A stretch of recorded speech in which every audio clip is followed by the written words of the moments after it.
truck driver and you want somebody to listen to your questions and you want to ask questions without feeling stupid, I'm getting ready to go live. So check me out on Truck Will on YouTube. Get it.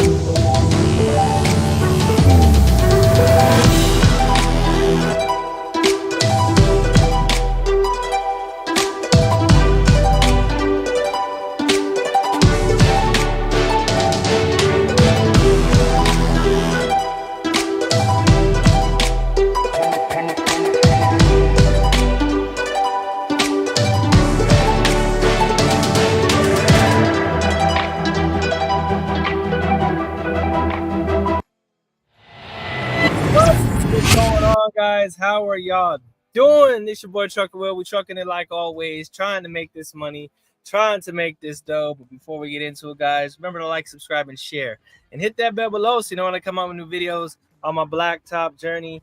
And in this video, guys, we are basically going live. Getting a lot of comments, back and forth about specific things, and I just want to be a realist with you guys and keep it 100 with you guys so that you guys get a understanding that being a truck driver, being a lease op, doing what you got to do to make ends meet is all part of the game. I get comments talking about, one of the comments that I got was about if I think 36 cents is thriving and the truck payment and all the little things, guys. I mean, you get what you get. You come into the industry and you don't know necessarily what to expect, but you got to be willing to take the good with the bad. You got to be willing to do that. And I think that a lot of people come into trucking thinking that they're going to make $1 million. A lot of people come into trucking thinking that it's going to do something spectacular. And in some cases, it can do something spectacular for you and your family. But you got to be able to take the good with the bad. You got to be able to take your lumps. You got to be willing to do what others won't. And you got to be willing to have a positive outcome or a positive mindset, I should say. Let me close my window here a little bit. It's a little chilly since we're doing it live and I'm out here in the mountains, where I'm at right now. So let's roll these windows up a little bit. And let's have the conversation, guys. You guys can drop in the comments if you have any questions or things like that you guys may want answered.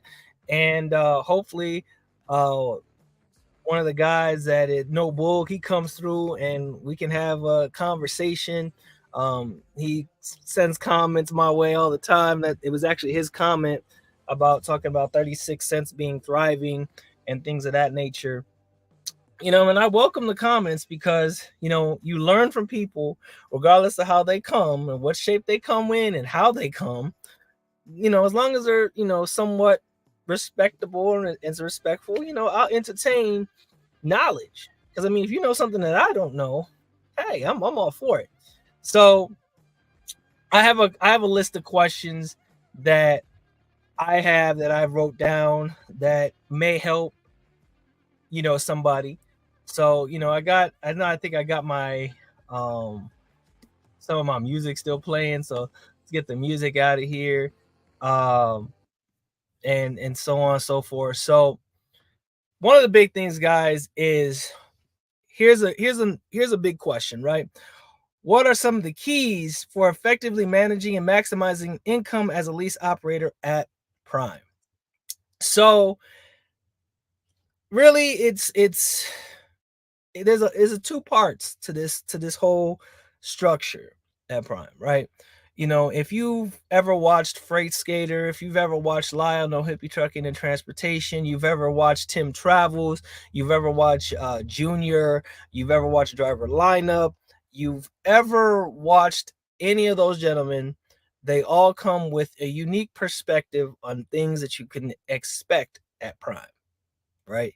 And the biggest thing is that there's a lot of people coming in as students, PSD. So if any of you PSD students are watching this video on the replay, you know, I'll give you some valid information. You can look back at some of my other videos because I did do a lot of Settlement Friday videos. I did do a lot of breakdowns, things that happen and that will happen eventually. Got to remember, it's not a matter of if your truck breaks down, it's a matter of when your truck breaks down.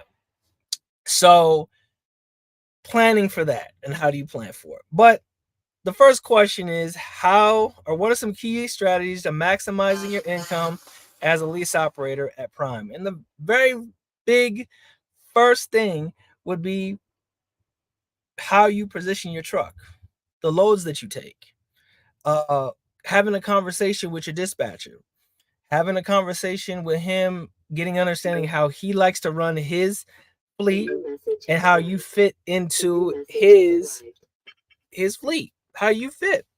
Because the first day, when the first couple weeks that you're coming in and you're getting your truck and you're getting all that situated, they're getting to know you just like you're getting to know them.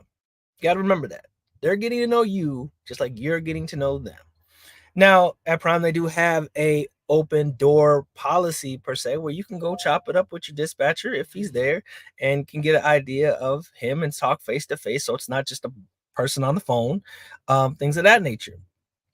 So there'll be a lot of things that come around that say that you're just a company driver, a glorified company driver. You can throw that all out the window. According to the IRS, when you file your taxes, you are a business owner. That is first and foremost. So congratulations. You are a business owner. You are starting your journey. Now, to go back to the question, how do you maximize your income? How do you maximize your revenue? So be very conscious of where the loads that you take, the loads that you take, declining loads, where they're going, how long it's going to take you to get there, things of that nature. You know, people get in the comments and talk about your lease payments and things of that nature. Yes, you're going to spend money.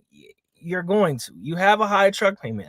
There's no getting around that. It's public knowledge. You can go look at the website and it's going to have how much the trucks are. Now, here's a big point that you guys have to understand, right? When you're coming over to Prime, you're going to hear it's a starter company. It's a starter company. Yes, it is a starter company. Yes, I'm not shying away from that. But here is the keys to a starter company. It's only a starter company if you would allow it to be a starter company. That's what you got to understand. It's only a starter company if you allow it to be a starter company. You want me to dive deeper into that? I'll dive deeper into that.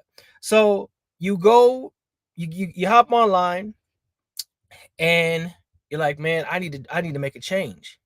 I need to make more money. Now you might be sitting at a shipper, receiver, you might be sitting at McDonald's, you come across this video, you might be driving Uber or Lyft. You might be. Who knows where you are? Don't know. But something about what you've been looking at, what you've been looking for, draws you to this video. So, hey, we're going to talk a little bit about it. So, you get online, you decide, I'm going to go get my CDL. Right there, you've made a decision that's going to change the trajectory of your life. Right there. Because you thought about something and then you put action into what you thought you wanted to do. So now you're in overdrive. You know, back when I started, it was you had a couple little steps, but now it's a little bit different. Okay. So now with the differentness that's going on, you gotta, so most companies, you gotta go get your you gotta go get your permit. And then once you get your permit, they're going to send you to a school. You're going to be at that school for 2 or 3 weeks. Now, everybody has to understand that when you go to these trucking schools or these mega carrier schools to get your license, you are in a like hyper accelerated class because the company wants to get you out on the truck because they've invested money in you for you to come work for them. Now, some people's like, oh, I'm not going to stay over here. I'm going to leave. It's like, okay, you can do what you want. It's a choice. But you've made that choice to get to another level. And that's the first piece. You wanted to make a decision to change your life. You wanted to make a choice and you acted on that such choice. Now, you've made that choice. You're on your way to Springfield and you get there. You're like, this is different. In trucking, it's kind of like the NFL. We'll just say it's like the NFL. You go to the combine, get to the combine, you get drafted. What happens after you get drafted? After all the lights go off and after all the TV crews leave, do you get paid right away? No, you don't get paid right away. You get up. If you're the number one pick, obviously they fly you to whatever city that you got drafted by. And then there's a whole bunch of press there. You get your dinners, and now all the accolades is over. And now it's time to go to work. You don't get paid until you sign the contract and then the money gets deposited into your account. That's what they don't tell you on the backside of, NFL stuff like that. Same kind of thing with Prime, right? So they bus you to Springfield. Now you're there. You're away from home. Now you're there. Now it's time to do the work. Go to work. You wake up, you go to class, you do your this, you do your that. Now you're in face to face with a PSD trainer. Now, can I say all PSD trainers are the best? I can't say that. Can I say all TNT trainers are the best? No, I can't say that either. But what I can say is that once you get to your PSD phase and you're mastering everything, asking questions, all of those things, then you start getting ingrained in it. Right now is the perfect time to come into trucking. Why is it the perfect time to come into trucking? Because you're starting in the winter. The winter is getting ready to end. So you got some winter driving in if you haven't already started. We've had our last 2 winter storms, blizzards, the last couple days. So now after that, you've passed your CDL exam. It's not CDLs, it's CDL. After you pass that exam, now you're waiting for a TNT trainer. Now, what you got to understand is that TNT trainer is taking you on as basically a employee, because Prime doesn't pay you, the driver pays you. So he's like, people do and say they kind of get inflated egos about specific things, but you got to understand, like, the TNT trainer is essentially, it's not necessarily your boss, but he's responsible for you getting paid. So you're inclined to want to be nice to him. You're inclined to want to listen to him. Now, I'm not going to say all TNT trainers are the shit. I'm not going to say all TNT trainers are the best thing since sliced bread. Some don't really need to be trainers. Just is what it is.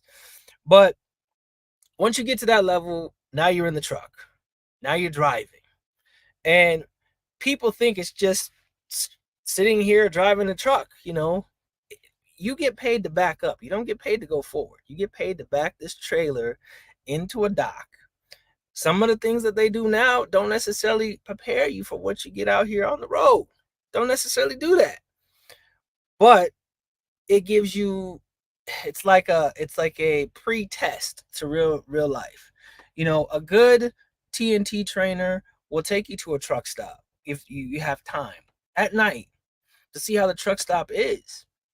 When I was in truck driving school back in England, they took us to truck stops middle of the day, so you can see how congested and how tight it is, and how you got to be able to back that trailer into spots. And people are not as nice as they used to be. So you guys gotta pay attention, ask questions, ask about sliding your tandems. I hear so many people, I've heard so many things about trainers not teaching trainees how to slide their tandems. You kind of need to do that. Know how to do it. I have a video on how to do it up on my YouTube channel. There, you guys, you can find it.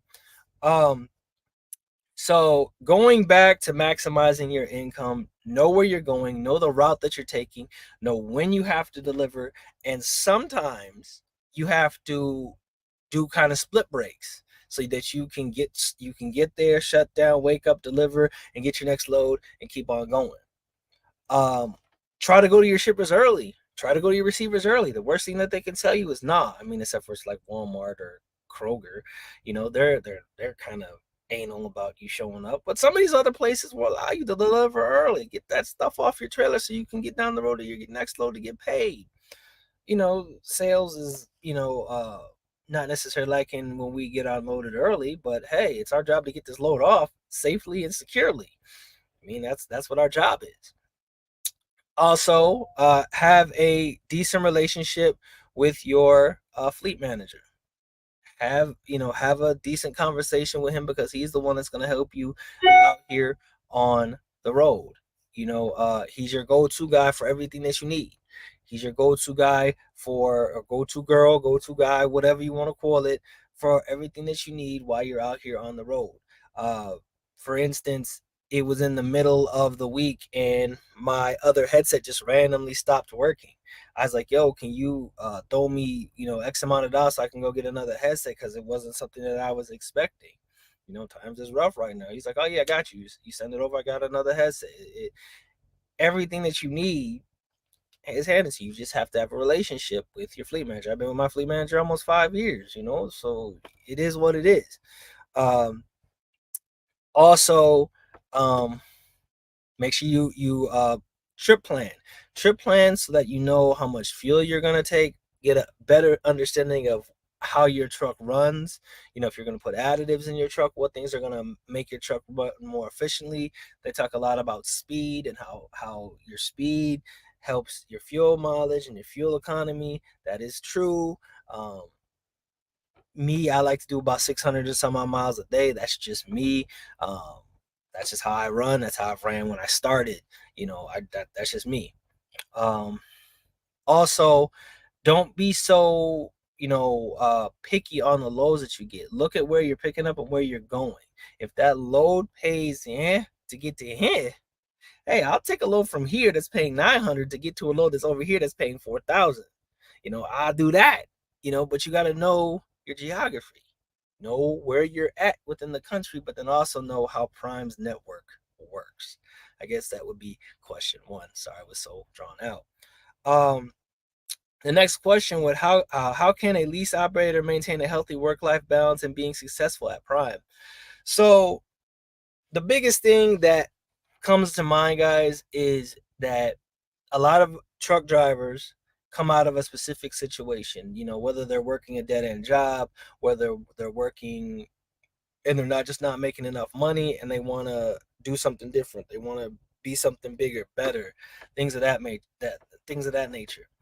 Um, you have to have a strong foundation at home. And that's kind of hard to find nowadays.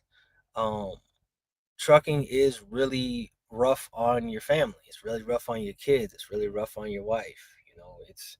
You're not around. You're missing a lot of different things. But on the flip side of that, if you have your fixed cost and you know your fixed cost, you divide your fixed cost by 4.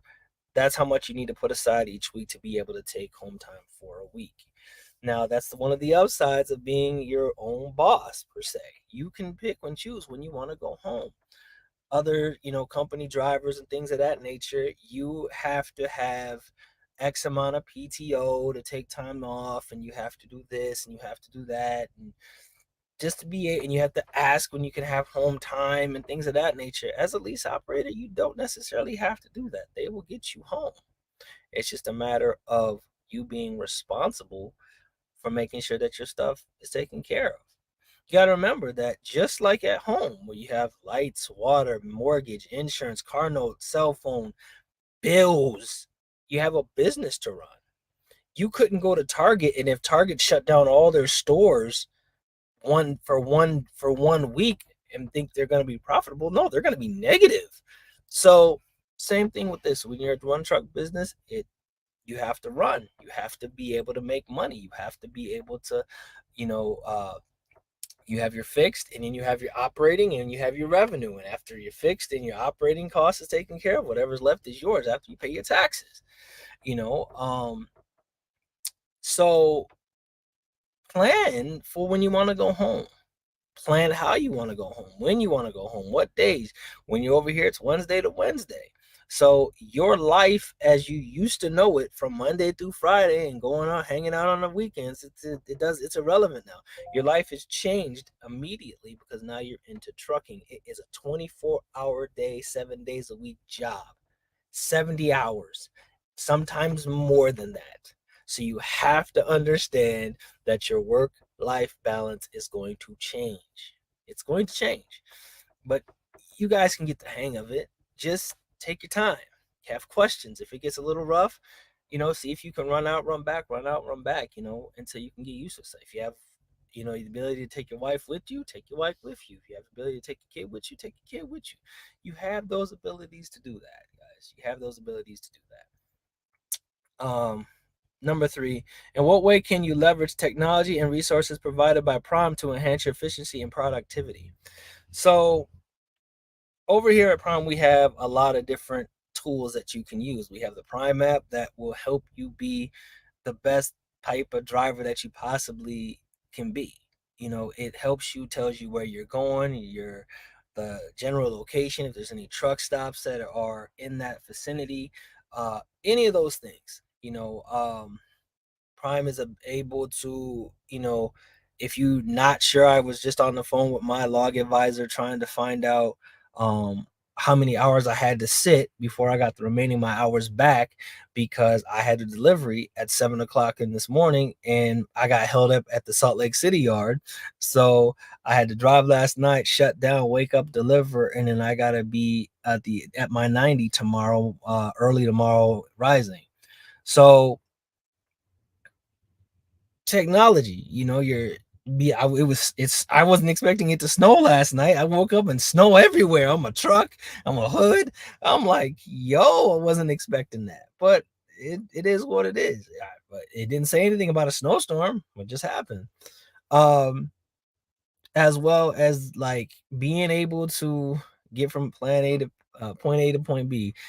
Plan your trip. Prime gives you all the tools for you to be the most successful that you can possibly. They give you a company store that you can get your things that you need, a GPS, a dash cam. Dash cam is number one thing that saves your behind a lot of times, especially when these dumb four-wheelers get in front of you and slam on their brakes and they say that you hit them. No, when they really did some stupid shit to hit you, you have it on dash cam, so that saves your behind, saves your job, saves your ass, saves your family from financial ruin. So make sure you take advantage of all the things that Prime gives you. Make sure you take advantage of it. They don't give it to you. You have to pay for it, but make sure you take advantage of it so that you can get to the next level.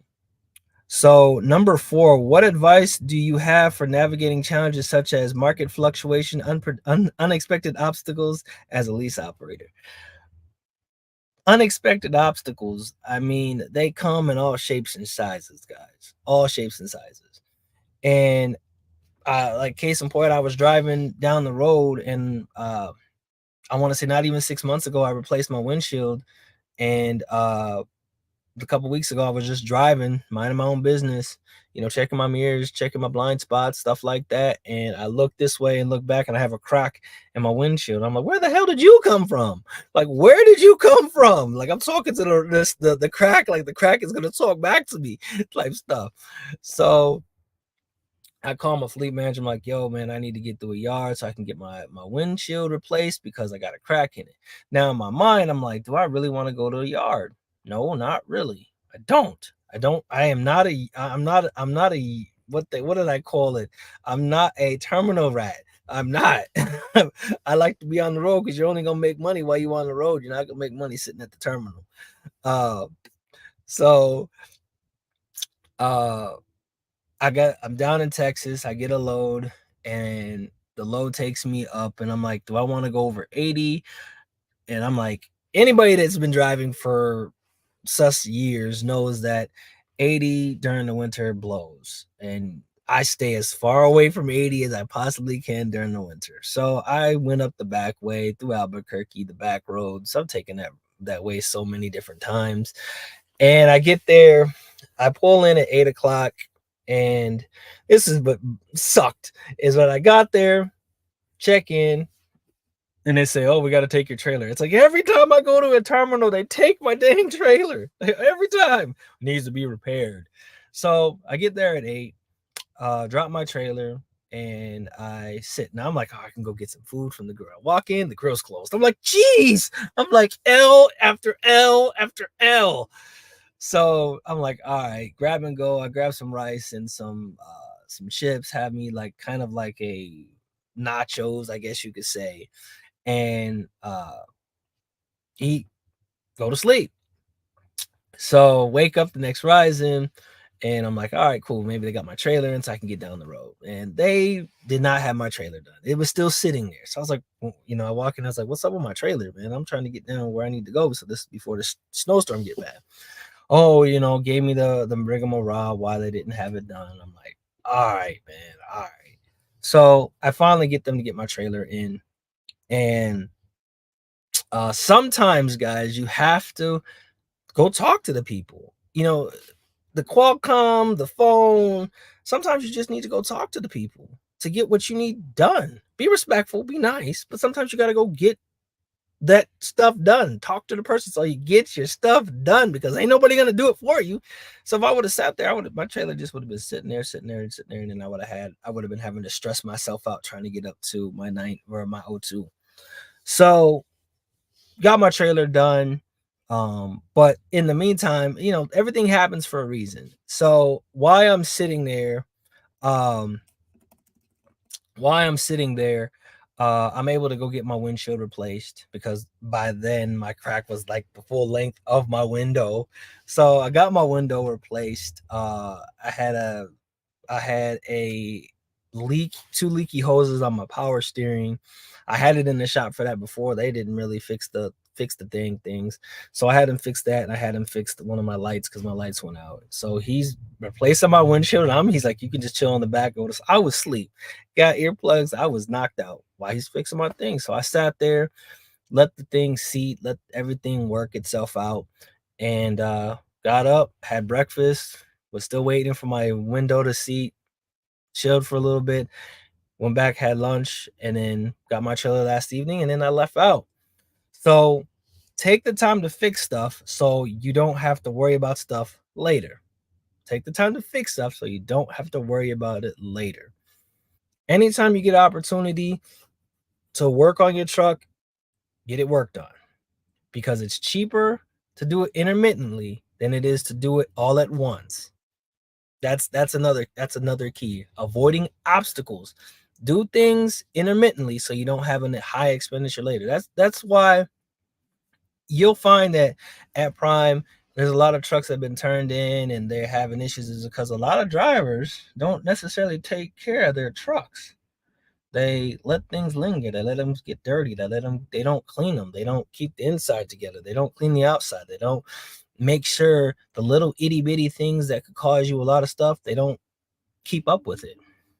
If you ever listen to DOT people, they tell you what they look for. They look for drivers that don't take care of their trucks. They keep them dirty, because if they see that the truck is dirty, that means that they probably don't take care of the internals. So that's why when you have a load and you're at the terminal, you go wash your truck. It's $10. Tractor trailer, $10 each truck washed. So always try to get the intermittent little foxes that destroy the vine, get those little things out the way so that you can be successful and keep on grinding and keep on hustling. Another question, guys, will be, can I share insight into building building and maintaining positive relations with dispatchers and other team members at Prime? Have a relationship with everybody that's part of your team. We're all part of a team, but you want to have a relationship with your fleet manager. You want to have a relationship with your afternoon fleet manager. You want to have a relationship with your weekend dispatch. Any and everybody that has anything to do with your money, you want to have a relationship with. Your mechanics, your inbound, outbound, your parts people, your road assist advisor, your log advisor, your everybody that you can possibly have a relationship with, you want to try to have a relationship with them. Because I tell you, they talk, they remember, especially sales. They remember when you do stupid stuff. They remember when you do them a solid. Just because they say they don't, they do, because we're human. So you always want to make sure that you treat people respectfully. You always want to make sure that you're nice, you're professional, and you do what others won't do, because the things that you don't do, people remember the things that you did for them, and then they'll do for you later down the road. It's called good karma. That is it just is what it is. So just be mindful. Have relationships, have good relationships, and don't always have an attitude, hey, how you doing? Da da da, because you're more than a number at that point. You're more than a number than you are just a driver. They tend to know you, So number 6, how does Prime support lease operators in staying compliant with regulations and industry standards? Prime does everything that they possibly can to keep us, relevant. Everybody's like, oh, you're drinking the Prime Kool-Aid. I don't think it's necessarily the Prime Kool-Aid. I think that it's just when you look at the grand scheme of everything and you look at how the structure of everything is, it they want to be you want good equipment, you want good reliable equipment, and you want to make sure that all the extra stuff that you don't necessarily know about, you don't necessarily have to worry about. All you have to worry about is driving. So I think that Prime supports its drivers and helping them get to the next level, helps them be profitable, in this market. You have so many people that are negative that say, oh, your truck payment, oh, you're this, oh, you're that. Anybody that's been a lease operator that has aspirations of being an owner operator or aspirations of having their own truck and their own trailer and their own business know that there's more to it than what people just tell you. People say, oh, you can get 88% of the load. Are you really getting 88% of the load, or is it 88% of what they tell you you're getting? I mean, at Prime, do we get 72%? Is it 72% of what we know? It's contracted. Whatever Prime is getting, 28%. But there, my buddy Freight Skater, he did a whole video about what that 28% gives you. It mitigates a lot of your risk. So you have to understand that the 28%, we don't have to worry about maintenance for the trailer. We don't have to worry about maintenance, trailer tires, trailer seals, trailer chutes, battery this on that trailer. People don't talk about the expenses of owning that trailer and owning that tractor and the expense that goes along with both of them. People don't talk about that. They'll tell you, oh, go be an owner operator, oh, go do this, oh, go do that. But they do not tell you the cost that it costs you to maintain that trailer and the cost it is to maintain that tractor, as well as the insurance for both. They don't tell you that. So just be mindful of that. That's how Prime supports us. We only have to pay for everything tractor. When I had a breakdown in my truck and I had to have a high pressure fuel line replaced, they were on national recall. When I called and I talked to somebody, he knew me, I knew him. We've been talked a few times, and I had a conversation with the rep over here, the mechanics here, this person here, this person here. It wasn't mean, nasty, just had a conversation. And with that conversation, you get things done. So, it is what it is. So always, if you want to be the most outgoing person, but the most respectful person, because people will do more for you when you're nice than what they'll do for you when you're eating nasty. Just, it is what it is. I'm just keeping it honest. Number 7, what steps can a lease operator take to ensure the proper maintenance and care of his equipment at Prime? Well, on the Prime app, again, on the Prime app, you can go and look at everything that it says it needs to be done on your truck and when it needs to be done. Now, most people don't realize that you can buy your truck at the end of your lease. You can refinance it if you want to. Most people don't realize that. They talk all this stuff. They jab at them out, but they don't realize that you can go buy the truck that you're currently in. You can lease it. You can finance it at the end with a bank if you want to, because you know everything that's gone on with it. You do. You've had it since 0 miles. I mean, and then if it doesn't have 0 miles, you can get the maintenance record and see what happens to it. But the Prime app gives you the information that you need to when you need the oil change. Uh, I will answer your question in 1 second, Jeremy. Um, they give you all the opportunities for you to be able to take care of your truck. You have the app. You have a express bay that you got. Uh, all the little things that can destroy the vine. They give you the ways to get that done. Tire bay, oil change, uh maintenance. They pretty much get you in as fast as you need to get in. I mean, it's not rocket science. It They allow you to keep working, and if you need to charge stuff to your truck, you can charge it to your truck and keep working. So you basically paying off your equipment as you're running.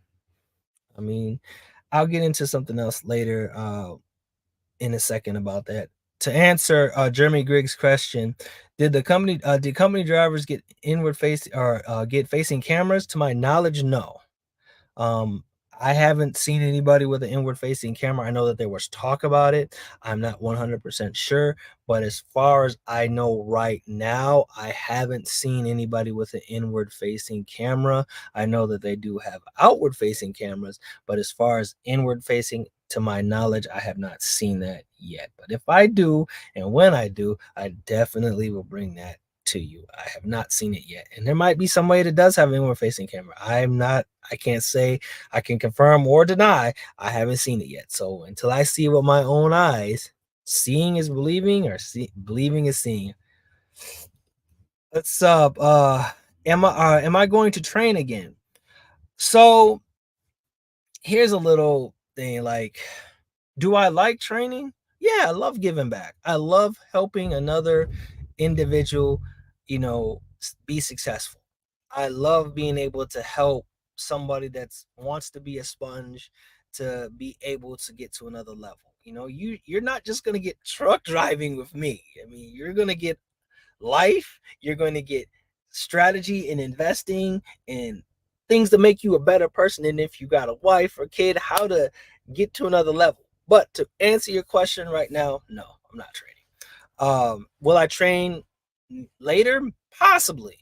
I mean, right now, financially, with the market the way it is, there has to be an abundance of freight to make sure that your truck, because your truck is your business, can cover you, me, the operating cost or the fixed cost, and then the fuel.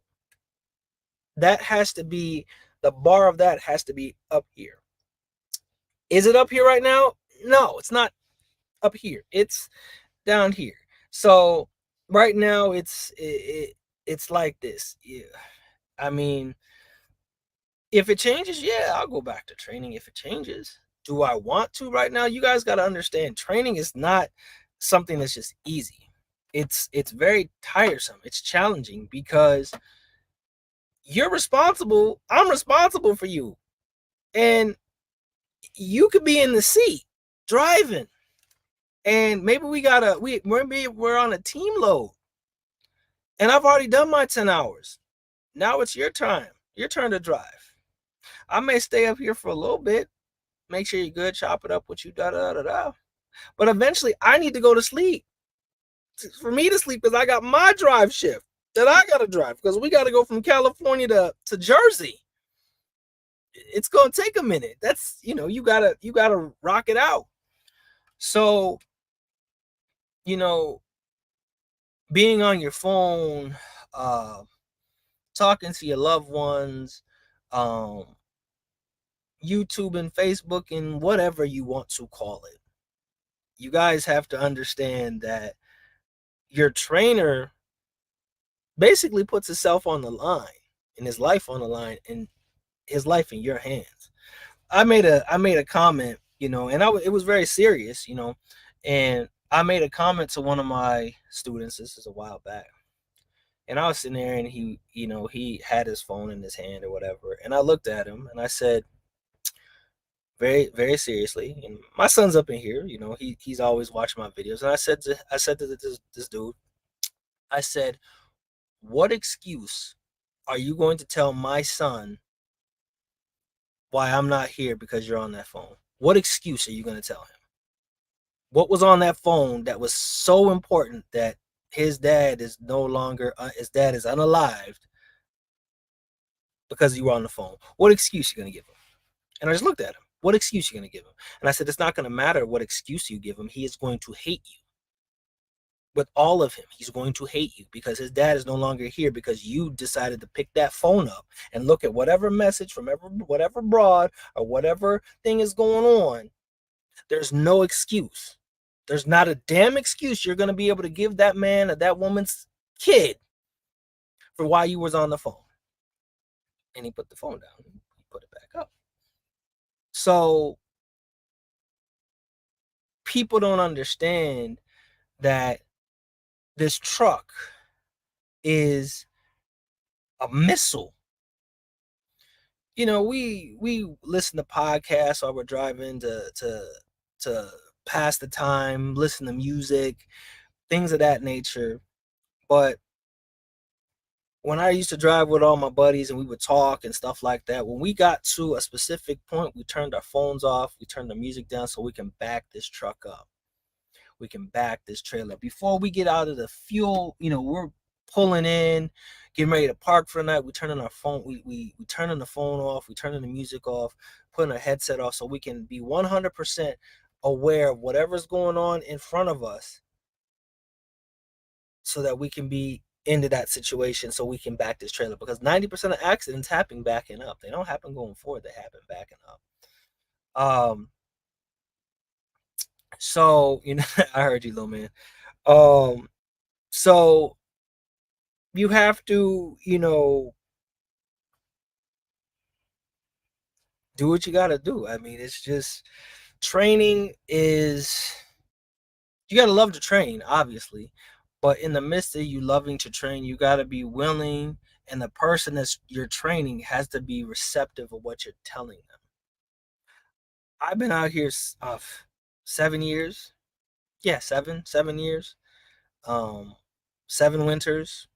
I've seen a lot. I've seen loss of life. I've seen accidents. I've seen shit that you just can't explain. I've seen stupidity.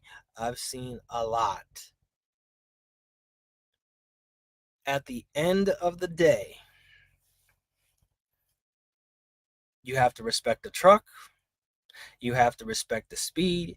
You have to respect Mother Nature. And you have to respect yourself. Do not do more than what you're capable of doing. Tired? Shut her down. If your abilities in this truck are not tight enough for you to be able to get down the road, shut her down. Call up hey, I'm not gonna be able to make it because I'm tired, or I'm not gonna be able to make it because of the weather. There ain't a dispatcher that's gonna say anything to you about safety. Not here at Prime. Not here at Prime. They're gonna be like, okay, cool, just let us know when it's safe for you to get rolling. Chaining is not meant for you to keep driving. Chaining is to get you to a safe haven. A good driver, his chains are going to be in his side box, rusted, because he never uses them. They're not to be used. They're just meant to sit there, chill, relax, look good, look shiny. That's literally what they're meant to be, what they're there for. So you guys have to get an understanding of that. Number 8. Are there specific training and educational opportunities for our lease operators to enhance their skills and knowledge? At Prime, they do have an ACE 2 class. I don't know any company that's got an ACE 2 class that's going to help you be successful as a lease operator, owner operator. Now, the thing is that that's education. Most drivers don't understand what your operating cost is. Why you hear drivers in passing talk about cents per mile, rate per mile, how much is it paying per mile? I'll say I'll hear drivers say, what is it paying per mile? Oh, $1.50. I don't care about what is paying per mile. How many miles is it? What's the total revenue? That's what I care about. Do I care about the cents per mile at the end of the day? I do, but I want to know what the dollar amount is. $5,000 for 2,000 miles? Awesome. $6,000 for 3,000 miles? Awesome. Just all I got to do is mitigate my fuel cost. $8,000 for 4,000 miles? Awesome. I mean, 4,000 miles, but from California to New York, 3,100 miles or something like that. So knowing how much it costs you to run your truck, knowing how many miles you can get to a tank, how heavy your load is, what's the maximum weight you can put in your truck, what 12-34-34 means, how many miles, how much fuel's left in your tank when you're hitting bingo, and that means red. It's like ding ding ding ding. How many miles you got before that truck decides to say, I need go-go juice. For those who know, that's a Smoking the Bandit reference. Things of that nature, guys. They give you ACE2 class. They show you how to be successful as far as managing your money as in your business, or where your money's going and things of that nature. But a lot of it, you have to educate yourself. Like I said, they give you the blueprint, but there's more to the blueprint. You have to add it. They're gonna give you this far. It's for you to get the remaining pieces of your own puzzle. Coming into trucking can do wonders for people, and coming into trucking can do shit for people. It's all a matter of what you put into it is what you're going to get out of it. I've been out here for a minute, I slide through home, but at the end of the day, I have a goal. And my wife knows that I have a goal. My son that's in here knows that I have a goal for him. I have a grandson. I don't see him a lot, but I'm out here for him. I'm not out here for me. I'm out here for them. Because at the end of the day, I'm a genuine man that wants to do all that I can to make sure that my kids do not have to go through the pitfalls and the trials and the tribulations that I went through as a kid. That's just what it is. I mean, that's just me. So number 9, guys. How can a lease operator or Prime stay informed about the industry trends and changes to make informed decisions about their business? So I would suggest you do one of the two things, guys, or a few things. First of all, if you're deciding you want to come into trucking, great, awesome. If you are wanting to do more than just be truck driver, you want to expand your business, do it. Do it aggressively. Do it insightfully, but do it with a definiteness of purpose of what you want to do. If right now we have a law that's getting ready to go in effect on March 11th, that's going to supposedly recategorize, what you are if you're a lease operator or owner operator, and a whole bunch of people are going to be, oh, well, you're just a company driver now. Does it make them feel entitled or feel good about themselves? I don't know why they do that. To put somebody else down. No, you're just a lease operator. Okay, whatever. I'm still making money. It makes you feel good, makes you go home and wrap up in your covers and make you feel sleep nice and snug at night. Oh, I dissed this person. Okay, your karma's gonna be shitty. You wouldn't do it if you knew what your karma was gonna be, right? Would you? No, you wouldn't. So the reclassification that's supposed to be coming around in March 11th, I think that's going to be a big trendsetter. I think that these millionaires and billionaires that run these companies, they already have a plan in place. They just have to implement the plan in place. People say, well, you're just going to be a company driver. Da, da, da. I think that what would happen is be a few things that would just be a quick switch of the thing, because they're still going to make money. They're still going to be millionaires and billionaires. They're just going to change the definition and change a few things that we have to do. That's all. If they go to that, maybe we turn into a Landstar, maybe we turn into a Mercer, and we have the opportunity to buy the trucks that we're in, and they make it a little bit easier. Because what you got to remember, Prime is pro driver, not pro, industry. It's pro driver. Got to understand what that means. Pro driver as opposed to pro industry. But I think that there'll be a good change because then you have the ability to work as hard as you want or as little as you want, as make as much money as you want, as make as little money as you want. I think that once you introduce that, you're gonna see a big change in people making money, people not making money, the people that want to ride and the people that don't. I think that that's something that will uh, make some headway. Number 10, guys, is can I share any examples of successful lease operators at Prime and a common trait and practice that contributes to their success? Well, there's a few drivers that I follow, that I talk to, um, some that I talk to more regularly than others. I have some of their numbers, some of them I don't. But I love to chop it up with people because you get a different insight and get a different insight of different individuals' ways of thinking. You, like I said in my other video, you want to surround yourself with people that are where you're at, so you can go where you want to go. So a person that I would think that probably has a lot of good insight would be Junior. I don't know if I say it's Junior Hernandez. I would say Freight Skater. I talk to him a lot. Me and him chop it up about different things that we see, different things that's going on. In trucking, and his driving, my driving, the lows that we're seeing, different thing. He's team, I'm solo. Whenever I get an opportunity to talk to Lyle, I talk to Lyle, No Hippie Trucking and Transportation. We chop it up, we just talk about, trucking things that he's seen and going on. I haven't got a chance to talk with Eric for drive line yet. He used to be driver lineup, but now it's drive line. Not haven't had opportunity to talk with him.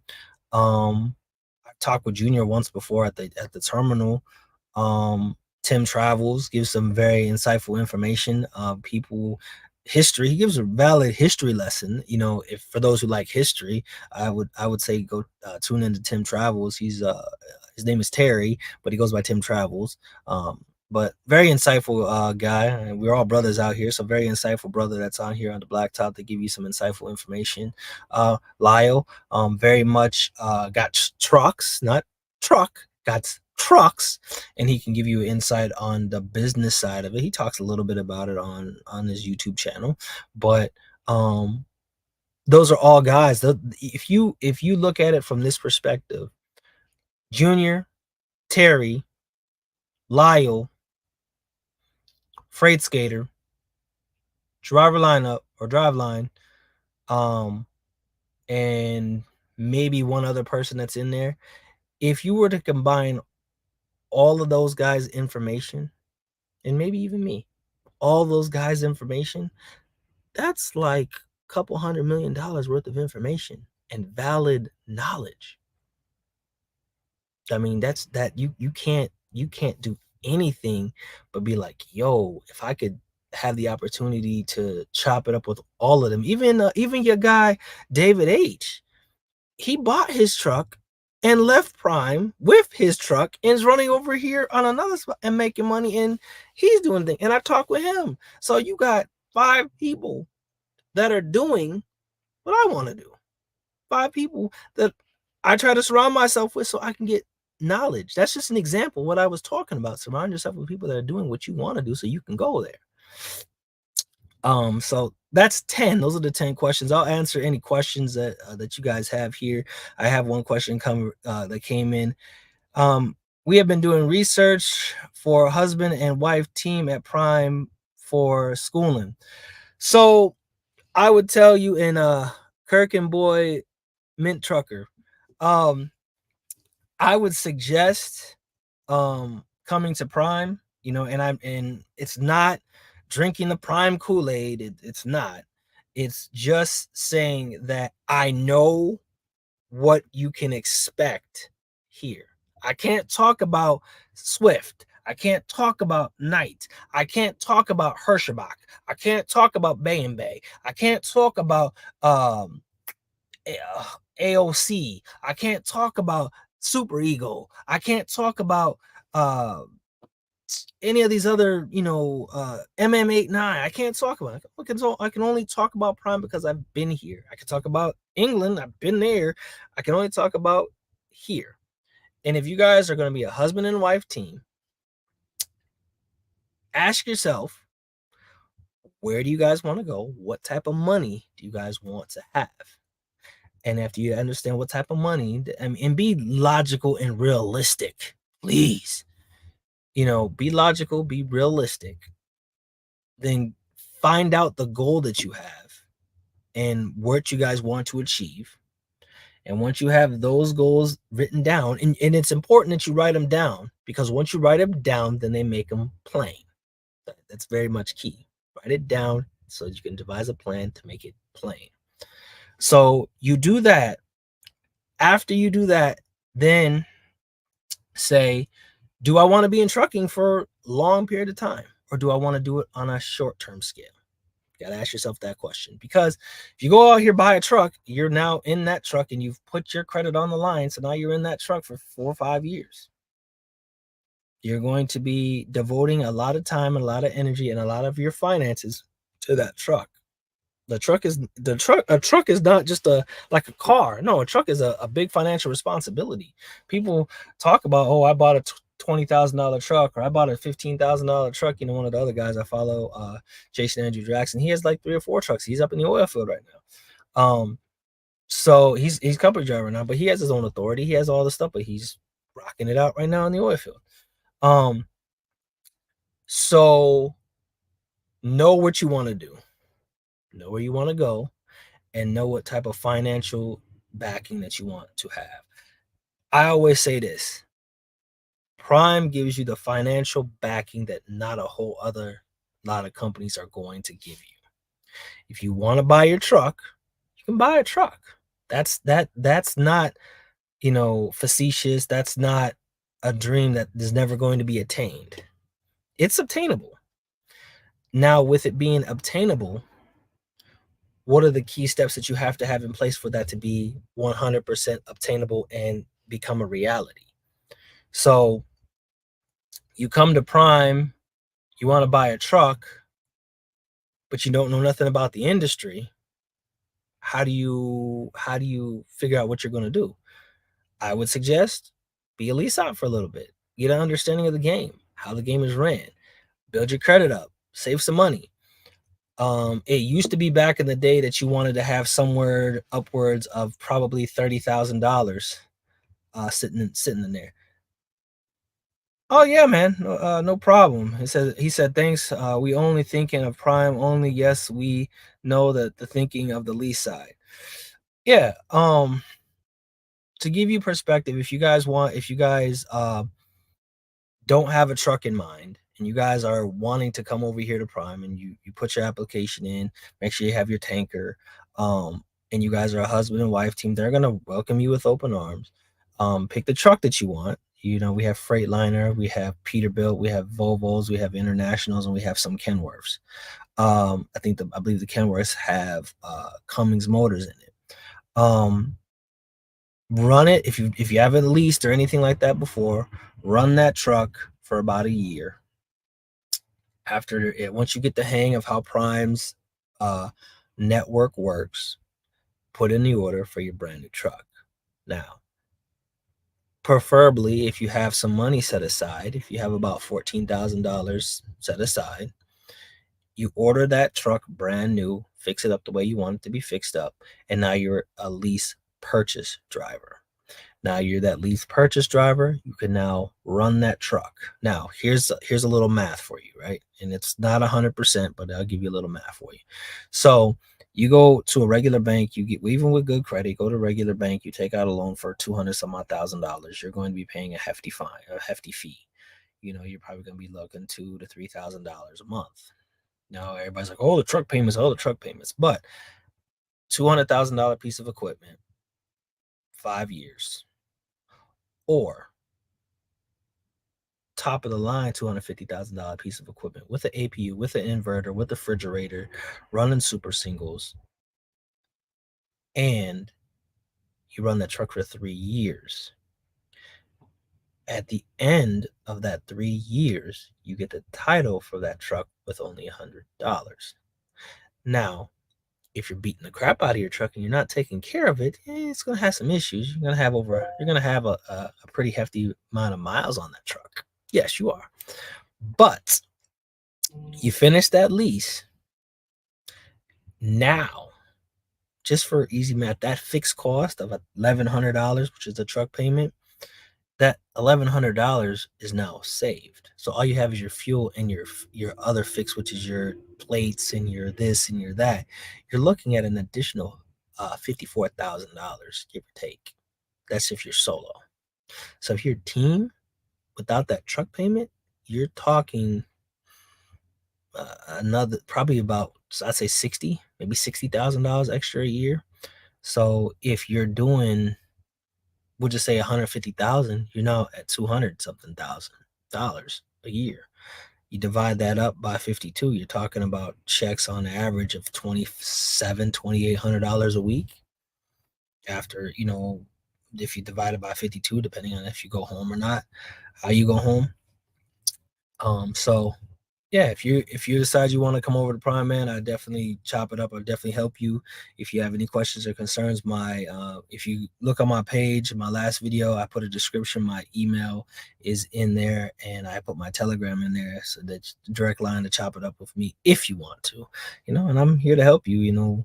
I don't know everything. I don't claim to know everything, but I know enough that can make you somewhat successful over here. I don't know it all, but I know enough.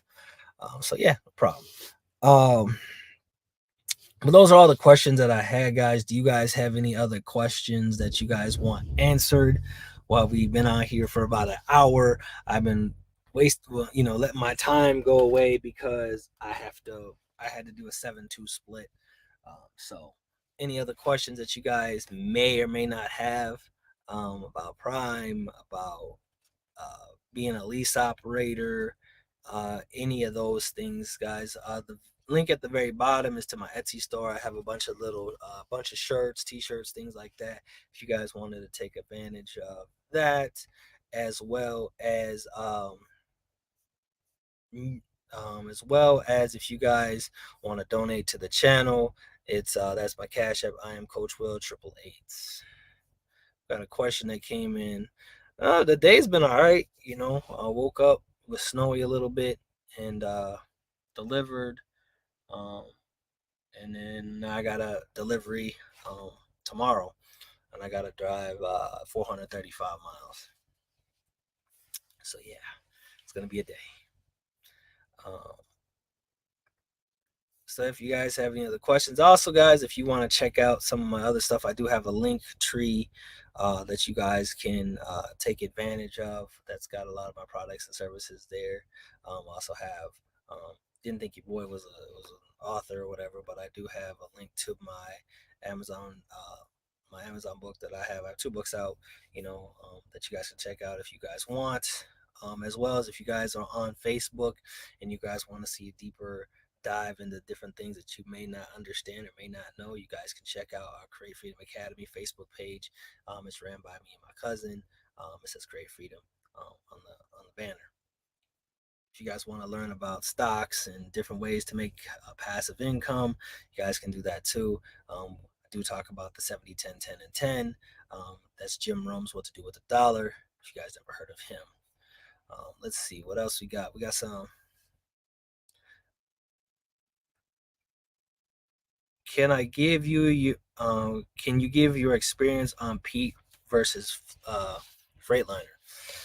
So my experience, I started with a Freightliner when I first came to Prime. My truck was brand new. They were still putting stuff into it when I got it. So my perspective is a little different. All right. So for me, I like to, after I'm done driving, I don't want to feel like I got my behind handed to me like I did in a football game. I don't want my shoulders, my back, my legs, my knees, everything hurting. I didn't like that. So I had my Freightliner. My Freightliner was a good truck. Called her Old Purple. Had her, I think I turned her in with 550,000 miles on it. Trained students on it, things of that nature. I didn't really have too many mechanical issues with that truck. I think I had def issues twice. My ECM went out once. My brake, something with the brake electrical line or something like that, and the tractor went out. It was causing me to brake a little bit. Um, Other than that, I really didn't have too many issues with my Freightliner. The only thing that I did not like about my Freightliner is that it was a rough ride. It rattled me. It's called a freight shaker for a reason. It At the end of the day, my shoulders, my everything just hurt. That's why I went to Peterbilt. Now, with my Pete that I have now, honestly, at the end of my drive shift, my shoulders don't hurt. My back doesn't hurt. My knees don't hurt. It's got the largest sleeper in the industry right now as for a full size studio truck. The bed, I spent $700 on my bed. If you go to Prime, you can go to the company store and get you one of them beds that are great, make you sleep good. The best thing about being a truck driver, the one thing that truck drivers like is they love their sleep. They need their sleep because we're up all hours of the day. You need your sleep. Um, with this truck, outside of the bad fuel that I got in Jeffersonville, Ohio, I haven't had any major issues with my truck. Just your normal, minor maintenance issues. Like I had to get a windshield replaced for the second time. I had to get tires. Um, just the little mitigating things that you're gonna have as a truck driver. Got your batteries fixed, got your headlights, got I've been backed into. I mean, just your little. I've been backed into twice. Um, Things of that nature, deer guard issues, things like that. But I like my Pete honestly, um, if you're a husband and wife and you guys are gonna be rocking it out together, you might want to check out Freight Skater. Him and his wife, they team drive. He has a Peterbilt too. Um, and if I was to continue driving, I would probably order another Peterbilt. Just because I like the space. I don't like feeling so closed in, and you have the blinds that come around and it makes you have more space and it's just more comfortable in my opinion. um, those are the things that I appreciate, and it's just something about driving a Pete, man. The turning radius is different, backing this trailer up is different, um, but it's just a different you're just turning a little bit wider. You're in and out of places, but it makes you think a little bit differently. And you get a different level of respect out here. You go park next to a long nose Pete or a long nose Kenworth. Those guys are going to, give you the nod and like it's like a sign of approval or something. Like you got a Pete, you know what you're doing, like that. Everybody drives Freightliners. You took the step out. It costs a little bit more to maintain a Peterbilt as far as maintenance cost, um, but at the end of the day, the things that I've learned is that if you have a Freightliner, don't let your Freightliner def get below a half a tank. Don't let it get below a half a tank. This came from a mechanic at Freightliner. He says that the def pump it has to suck the def out of it, right? But the lower it gets, the more it has to strain, the more it has to stress, the more it has to pull, the more it has to pull, right? So if you always keep your def full, you mitigate your risk of having def issues and def pump issues. Not for all, but he said to always keep your def full. That way you mitigate having def issues and downtime, as well as maintenance side. A lot of stuff you have to take to Peterbilt to get fixed. Um, Freightliner, most of the stuff can get fixed intermittently, and they got the parts ready available, except for a few things. Sometimes you have to go to the dealership to get it done, but majority uh, of the time, um, you're good if you just maintain your truck. Yeah, I figured you guys would want a Pete, man. Pete game, it's just comfortability. And when you're out here on the road for as long as I've been out here on the road, and you're driving, you want comfortability. That's just it. You just want comfortability. You guys have any other questions or anything like that? We got 7 people up in here. Do me a favor, guys. Give me a thumbs up. Smash the thumbs up button so it can stimulate the YouTube algorithm there for me, guys. I would greatly appreciate it. Um, Like I said, I have to wait a little bit. Had to sit for 2 hours so I could get my hours back, and we just chilling right now, waiting for my hours to come back, guys. Any other questions? I hope that you guys enjoy the Prime Insight. Your road to success as a lease operator live Q&A session. Do a lot of different things. I just want to make sure that people get a fair shot, get a fair shake, and don't get led astray and listen to all the noise of the drivers that don't necessarily want them to succeed. People get a kick out of people failing. You know, I failed enough for everybody. I don't want any more people to fail. That's just my opinion.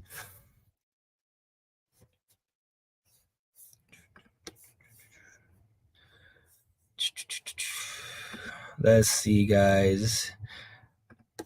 Like I said, you guys got to check out my Etsy store, Deep Thought Threads, at the bottom there.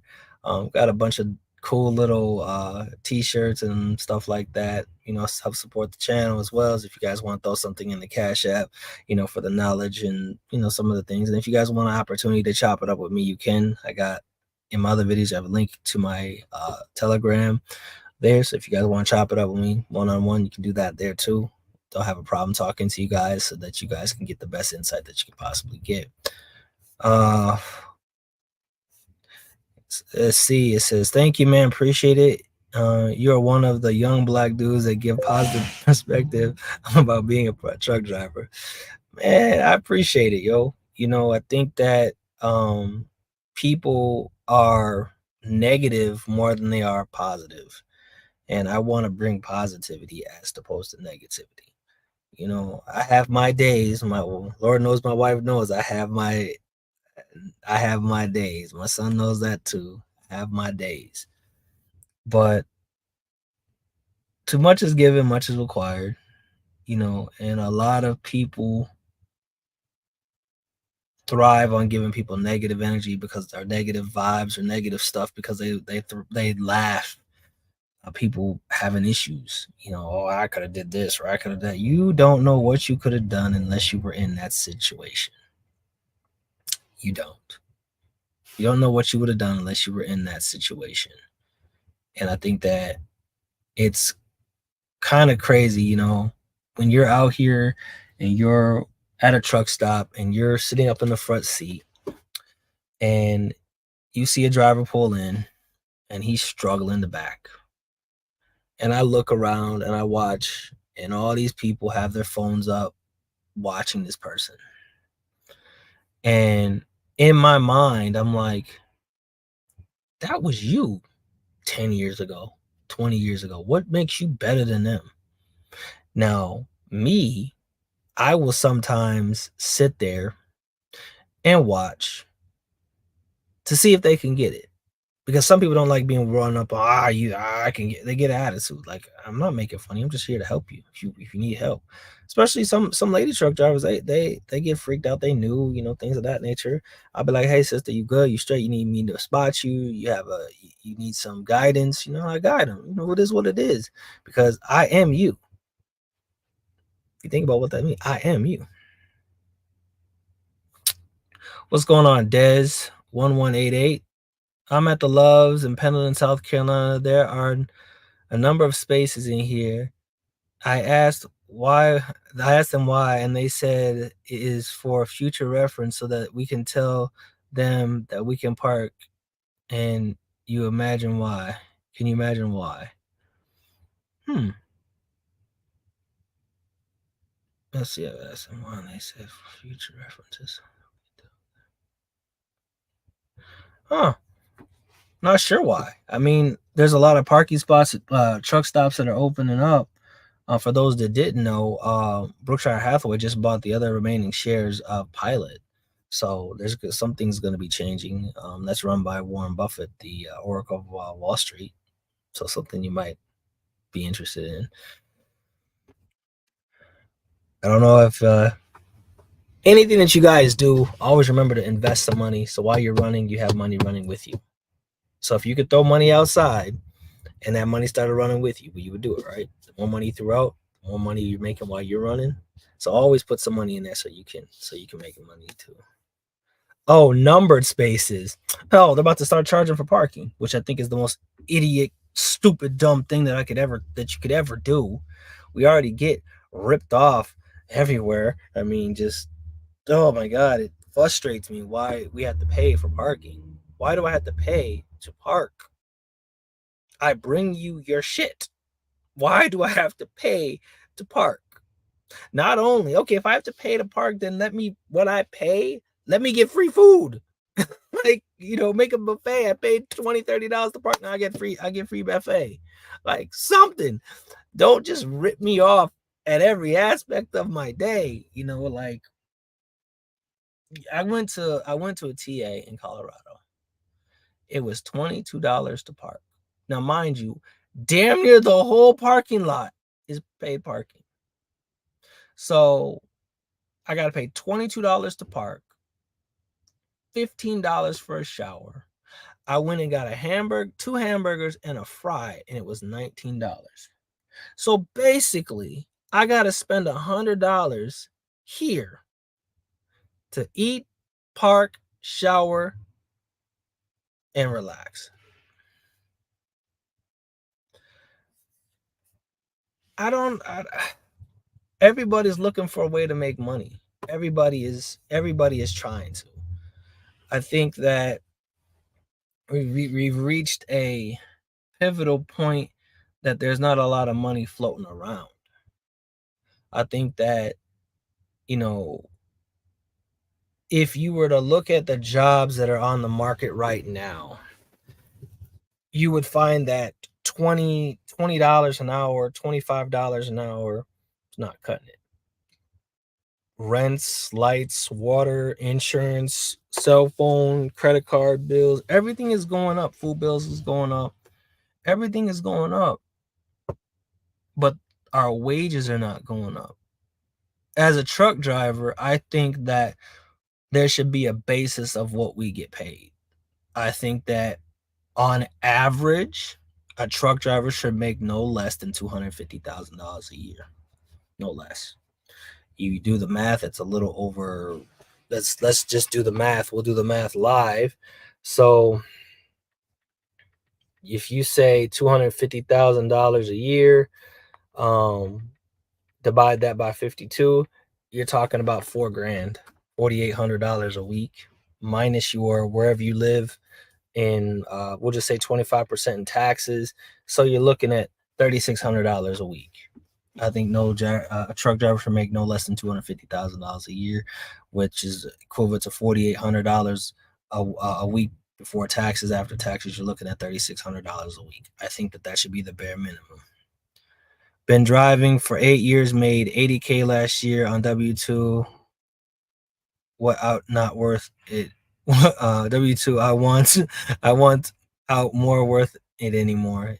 It's becoming, I mean, 80,000 minus your taxes, you're talking two grand, a little under 2 grand, a little over 2 grand, depending on what your deductions are. Everybody's deductions are different, um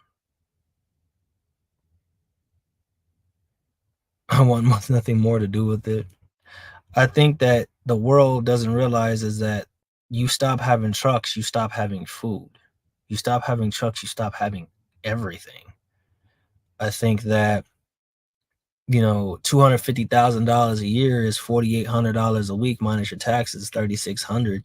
Is 3,600 too much money? No. Considering that your lights, your water, insurance, your car note, your credit card bills, your mortgages, your insurance rates, everything went up. You got $200 back on taxes this year. So I mean, like, you see what I'm saying? You 2,000 or 200? I'm assuming you said 200. I'm assuming you have to let me know. Um, I think that 250 a year minus your taxes. Oh, $200. Like if you look at the landscape, you don't have a person that sacrifices to come out here and drive. You have nothing. where are your food places? Where do we get 80% of our produce from? Where do we get, the majority of our stuff? Where do we get it from? We have no trade right now, and it's politics, stuff like that. But you guys gotta understand that the great wealth transfer that you hear on the news and stuff like that, you know, um, you have to be somewhat prepared. But how do you prepare? It's like someone said, how do you prepare for something that you physically can't prepare for? I mean, it like a switch went off, and it wasn't like intermittently. It was a vast whoop. Within a couple weeks, it seemed like everything went through the roof. Um, everybody's like, "Oh, I want war." You don't want war. You go and look at movies and how things happen. That's kind of how things would be. Aliens, when Independence Day, how anarchy started happening, the purge, how stuff started happening. All of those things are giving you ideas of how things would happen. You know, most people don't know geography. You look at the movie Leave the World Behind. Most people don't know geography. Most people could not give you a route from South Carolina to California, South Carolina to Washington. Most people couldn't tell you, you know, looking up at the stars, which way is north or which way is south. We're so dependent on phones and stuff like that. Most people don't know how to hunt. Most people don't know how to track. Most people don't know the differences between this and that. What's good, what's bad. There's a scene in that movie where he said, he said the guy, Ethan Hawke's character was saying he's a useless man. That's what he said. He said he's a useless man because he couldn't protect his family, couldn't do anything. Then ask yourself, if stuff was to go sideways, how much knowledge have you retained on aspects other than just truck driving? We're maps. We're human maps. I mean, for the most part, we know where stuff is, stuff that we know how to get specific places, back roads, things of that nature. We know those. But they talk about this gas, this fuel, this gas, this that, so on and so forth. The times that we're in are changing, are challenging, because you don't know what's going to happen. You don't know what to expect from day to day. You don't know the loads that you're going to get. You don't know the weather. The weather is bipolar. You try to trip plan the best that you can. I think that the days of bartering, the days of skills, the days of trades, it's going to go back to that. You're going to need to know how to do plumbing. You're going to need to know how to do the bare necessity things to be able to be productive. It's just my opinion. If you know, you know. Do you guys have any other questions or concerns, guys? I know there's 6 of you guys in here. Any other questions that you guys might have before I get out of here?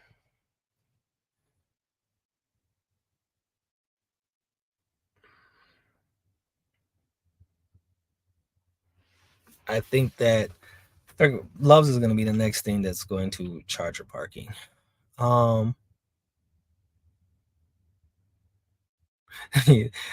These non-speaking English drivers are out here are killing me.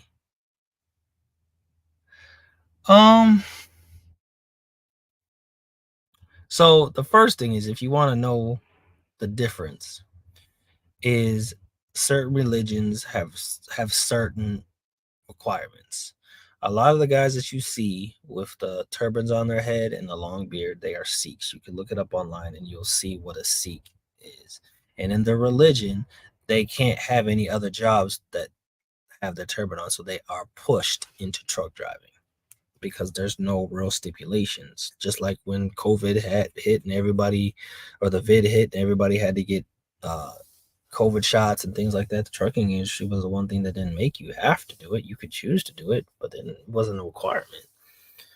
Um, but in the religion, that's why you see there a big push of Sikhs coming into the industry. You see a lot of foreigners driving into the industry because they'll come in and they'll send their money back home. The money exchange rate is quite different. But for those who know, not you know. Ha ha ha ha. So yes and no. You can understand English and not be able to read it. I think that that's a very broad and brash statement. I think that um,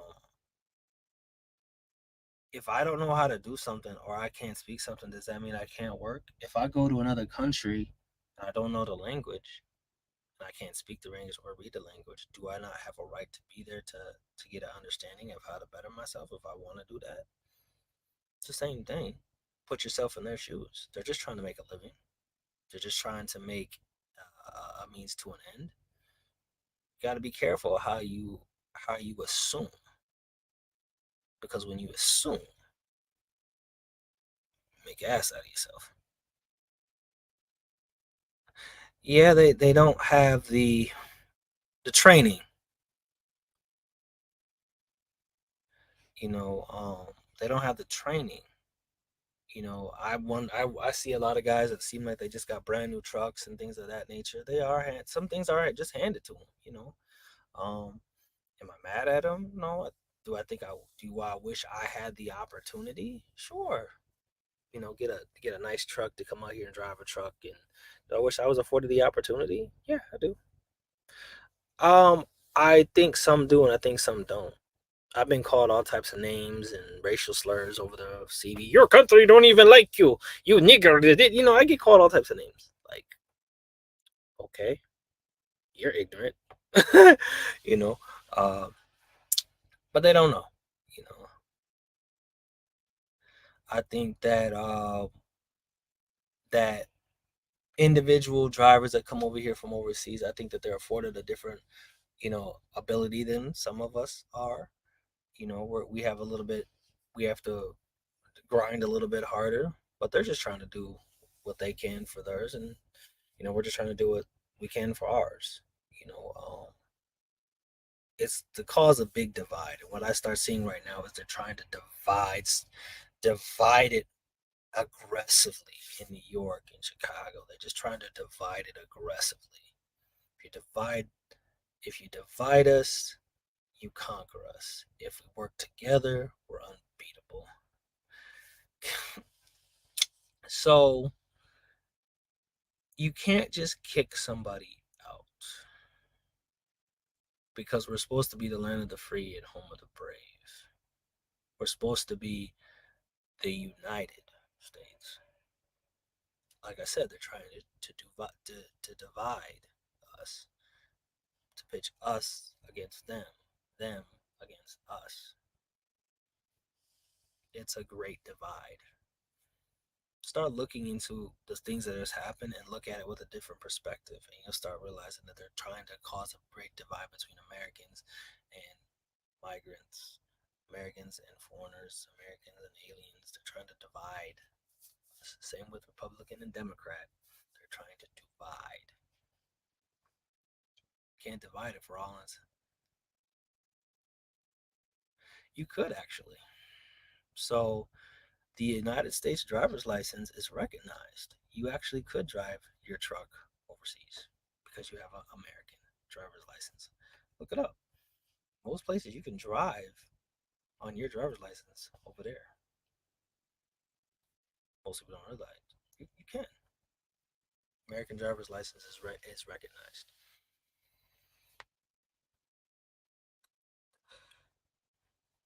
In most places. Oh man.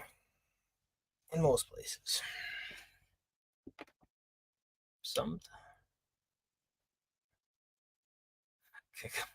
unsafe. It's not necessarily safe anywhere. It's not necessarily safe anywhere. Your safety is based on what you think is safe. It's a perception. Safety and what is safe and what is not safe is two different things. You know, we have a lot of different things going on right now. Just economically, there's a mental health crisis going on right now with a lot of people. They just can't seem to get ahead. They're working to have a check. Their check is gone by once it gets deposited. You know, we're used to having enough money to get, this and this and this, and there's not. Even as truck drivers, get a check, get paid, and then it's bill, and it's everything's become sped up. We went through something that's now it's sped up. If you know, you know. You have to try to speed up with the process, but they've made it too hard to where making a dollar is a lot harder than keeping the dollar. For every dollar that you get, you're spending 75 cents. But just keep grinding, keep hustling. Patience, patience, patience, patience. You guys have any other questions or anything like that, guys? Any other questions out there? Got 5 of you guys up in here. Make sure you hit the thumbs up button. If you guys want to throw something in the Cash App, it's down there. I am Coach Will, 888s. Anything like that. Hey, if it gave you value, gave you some insight, gave you things to think about.